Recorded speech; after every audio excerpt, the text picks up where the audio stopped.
Qualifier ওয়ানে চিটাগং কিংসকে হেসে খেলে হারিয়ে সবার আগে ফাইনালে ডিফেন্ডিং চ্যাম্পিয়ন ফরচুন বরিশাল। দ্বিতীয় শিরোপা জেতা থেকে সামান্য দূরে তামিম ইকবালের দল।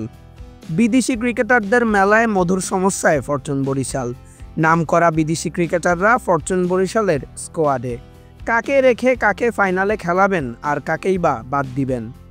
বরিশাল দলে যোগ দিয়েছেন নিউজিল্যান্ডের pace bowling allrounder Jimmy Neesham. ব্যাটে বলে দুর্দান্ত এক ক্রিকেটার এই নিশাম। কোয়ালিফায়ার একে চিটাগং কিংসের ব্যাটিং ধ্বংস করে দেওয়া পাকিস্তানের পেসার মোহাম্মদ আলী, তিনিও আছেন দলে। আছেন নিউজিল্যান্ডের পেস বোলিং আরেক অলরাউন্ডার জেমস ফুলার। আছেন আফগানিস্তানের অলরাউন্ডার মোহাম্মদ নাবি, ইংল্যান্ডের ব্যাটার দাভিদ মালান, ওয়েস্ট ইন্ডিজের অলরাউন্ডার কায়েল মায়ার্স। এই ছিল ফরচুন বরিশালের বিদেশি ক্রিকেটাররা যারা ফাইনালের জন্য স্কোয়াডে আছেন। এখন কাকে রেখে কাকে সেরা একাদশে খেলাবে ফরচুন বরিশাল, এটাই দেখার বিষয়।